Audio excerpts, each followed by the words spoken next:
Salam l'équipe, salam la team des Z, j'espère que vous allez bien. Avant de commencer, Ramadan Moubarak à tous, qu'Allah vous facilite ce mois de jeûne, à vous, vos familles, vos proches, etc. Une pensée bien évidemment, et n'oublions pas d'invoquer pour les pauvres, les nécessiteux, nos frères et sœurs qui sont dans des pays en guerre, etc. Qu'Allah leur facilite, qu'Allah leur vienne en aide. D'accord. Maintenant, une fois que ça c'est dit, on va rentrer dans le vif du sujet. Le match, bien évidemment, après avoir pris un bon tour à l'algérienne et après avoir gardé par la suite, bien plus tard, parce qu'il était tard à 22 heures, le match de l'équipe nationale d'Algérie. Donc, c'était une bonne soirée.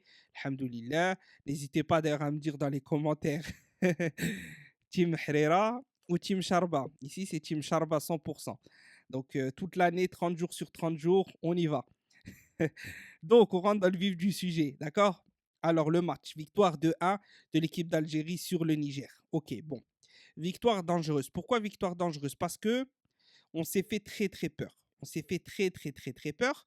Ce qu'on retient bien évidemment, c'est les 3 points. Mais attention, ces 3 points peuvent pousser Belmadi à commettre encore une fois les mêmes erreurs jusqu'au jour où ça ne passera pas à 2-1, ça passera à 1-1 et ensuite ça passera avec une défaite d'1-0. Et il ne faut pas se tromper. Il faut tirer les enseignements très vite de ce match-là et il y en a beaucoup. On va les voir. Mais avant ça, bien évidemment, dans les commentaires, n'hésitez pas à me dire votre avis sur vos tops, vos flops, ce qui vous a plu, déplu, etc. Et on en débat tous ensemble dans le respect.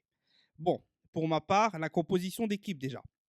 Touba, Mandi, Léris, Ait Nouri, charnière quasi qui a déjà joué ensemble, match de la Suède, catastrophique, et ils ont renouvelé ça en première mi-temps, catastrophique. On voit déjà que déjà cette charnière-là, elle est plus à faire définitivement. Belmadi doit le comprendre, c'est logique. Ce sont deux libéraux. Deux libéraux ne jouent pas ensemble, surtout en Afrique. Il te faut un stopper, il te faut un mec comme Ben Lamri 2019. Donc actuellement, il te faut Tougaï. C'est cela que tu dois mettre parce que tu n'as pas ce genre de profil et c'est le seul qui est capable d'apporter un peu d'agressivité défensivement parlant. Tu as d'autres joueurs comme Keddead, etc. Mais là, on parle des joueurs convoqués. D'accord. Ensuite, les risques, je l'ai trouvé très moyen, très limité. C'est un combattant, mais il y a beaucoup à faire. Ait Nouri, par contre, excellent. Il a excellé dans son couloir gauche, provocateur, il prend la profondeur, combinaison avec Benasser, Belaïli, excellente. Vraiment, je pense que c'est l'homme du match sur cette rencontre. Là, en tout cas, des top 3 à coup sûr. N'hésitez pas à me le dire si vous êtes d'accord ou pas. Mais je pense qu'il n'y a pas de débat sur ça. Ensuite, on a vu un milieu à 3 avec Benasser Bentaleb, c'est le classique du moment, l'équipe type du moment. Bentaleb a pris sa place très rapidement dans ce rôle-là. Et on a vu Boudaoui en 8. Alors Boudaoui en 8 qui ne fait pas l'unanimité parce que beaucoup veulent le voir en 6. D'ailleurs, actuellement, à l'OGC Nice, où il est très élogé, il joue 6 et ça marche très très bien. Il est très bon. Donc moi aussi, j'aurais voulu le voir là en 6. J'aurais voulu voir un peu plus de changements à ce niveau-là. Mais en tout cas, on a vu que ça n'a pas donné des choses très positives. Bien sûr, Benasser est toujours au top. Benasser, on n'en parle pas. Chaque match, c'est top, top, top, top, top. Par contre, Bentaleb, très en dessous aujourd'hui. Très, très en dessous aujourd'hui. Beaucoup d'erreurs de relance, beaucoup de précipitation, beaucoup de mauvaise vision de jeu, etc. Il s'est rattrapé un peu en deuxième période, mais ça reste très, très moyen sur ce match-là. C'est l'un de ses plus mauvais matchs depuis qu'il a été rappelé par Belmadi, d'accord. Et Boudaoui qui ne peut pas apporter offensivement comme on souhaite qu'il apporte à Marez sur son couloir pour combiner, etc. Donc Boudaoui en 8, va falloir commencer à réfléchir si finalement il ne faut pas le mettre au poste de 6 en concurrence ou le tester dans un double pivot. Devant. Marez, Belaïli, Delors. Bon, le jeu penchait totalement à gauche. On a vu un Belaïli, alors que moi je défends beaucoup, mais sur ce coup-là, il m'a énormément agacé aussi avec de tomber à la surface, devant la surface, etc. etc. Donc oui, voilà, ça c'est pénible, il faut qu'il arrête ça, ça ne marche plus comme avant. Alors bien évidemment, des fois il fait de très bonnes choses, il élimine un joueur, deux joueurs, mais il doit faire mieux, il doit faire mieux, il doit faire mieux. De l'or inexistant, nullissime, sincèrement, toute sincérité, nul. Hein. J'avais dit sur Twitter que Bounjah méritait plus sa place qu'un Delors. Les gens qui vont toujours venir te parler de club. Mais l'autre, il joue en Ligue 1. Mais l'autre, il joue en Ligue 1. On n'en a rien à faire qu'il joue en Ligue 1. Cannes 2019, Tu as pris la CAN 2019 avec des joueurs d'Arabie Saoudite, du Qatar, et ça a très bien marché. Et tu as tapé des Mané, des Koulibaly, tu as tapé des Zaha de Côte d'Ivoire, etc., etc., etc. Donc ça, il va falloir arrêter avec cette mentalité-là. On dirait il faut commencer à regarder le football algérien, la réalité du football algérien, la réalité du football africain. Ouvrez les yeux, faites les compositions d'équipe de l'Allemagne 2014, faites les compositions d'équipe de la Coupe du Monde 2014, faites la composition d'équipe de la CAN 2019 et regardez où les joueurs jouent. Regardez où les joueurs jouent et regardez certains joueurs qui jouent dans des clubs, des championnats mineurs et qui ont apporté énormément en sélection. Là, Bounedjah rentre en deuxième période. En 5 minutes, il éteint les 45 minutes de Delors. C'est un fait, que vous le vouliez ou non, pour ceux qui vont dire club, club, club, club, club, Europe, Europe, Europe, Europe. C'est un fait. C'est un fait. Il a éteint la mi-temps de l'or en 5 minutes, en 7 minutes, il l'a éteint.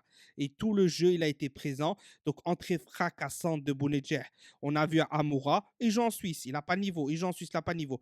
Beaucoup d'envie. Beaucoup d'envie. Ça va à droite, ça va à gauche, ça libère les espaces, ça saute dans les airs alors qu'il mesure 1,60, etc., etc. Non, ça, c'est des joueurs qui ont la hargne, qui ont apporté. On a vu beaucoup de bonnes choses de la part de ces joueurs-là. Ensuite, Bouhnani, Shaibi qui sont rentrés par la suite, énormément apporté.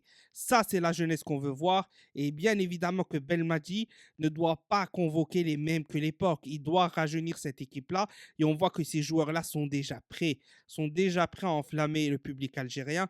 Et ils l'ont très bien fait. Passe décisive de Bouhnani pour Riyad Mahrez, passe très intelligente de sa part. En plus, sur une avant-dernière passe de Shaibi qui a énormément provoqué au cœur du jeu, très intéressant. D'ailleurs, Belmadi a dit en conférence d'après-match qu'il le voyait en tant que 8 et pas en tant que ailier. Il le voit vraiment en tant que 8 au cœur du jeu, etc. Donc, on a une réponse d'indication sur la visibilité, le profil que destine Belmadi à Shaibi. Donc, on a vu ça. On a vu que le match, il y a beaucoup d'enseignements à tirer. On vient de les énumérer. Donc, il va falloir que les joueurs qui ont floppé se ressaisissent très rapidement. Et il va falloir que les nouveaux continuent à prendre leur chance. Parce que quand tu bouscules la hiérarchie, ça prend du temps. Mais une fois que tu l'as bien bousculée, elle est vraiment bousculée. Et là, pour le coup, les anciens auront du mal à revenir parce qu'ils n'auront pas forcément la capacité. On a encore moins d'un an pour travailler. On est à 9 mois d'une CAN très attendue par le public algérien.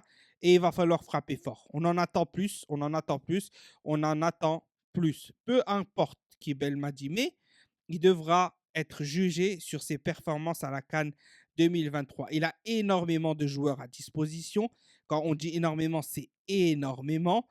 Donc vraiment, il a un travail colossal à faire, mais il a beaucoup, beaucoup de cartes en main pour bien le faire. Donc on attend beaucoup du coach, on attend beaucoup des joueurs, que certains se réveillent, que certains arrêtent de se reposer sur leur laurier. Par exemple, un Mandi qui ne joue toujours pas en club, qui n'a pas voulu partir depuis 1 an et demi maintenant, qui est toujours là, je commence à me poser de plus en plus de questions.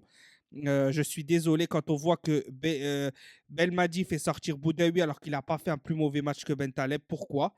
Quand il fait sortir un Touba à la place d'un Mandi, pourquoi? Encore une fois, il y a beaucoup de questions à se poser sur cette équipe.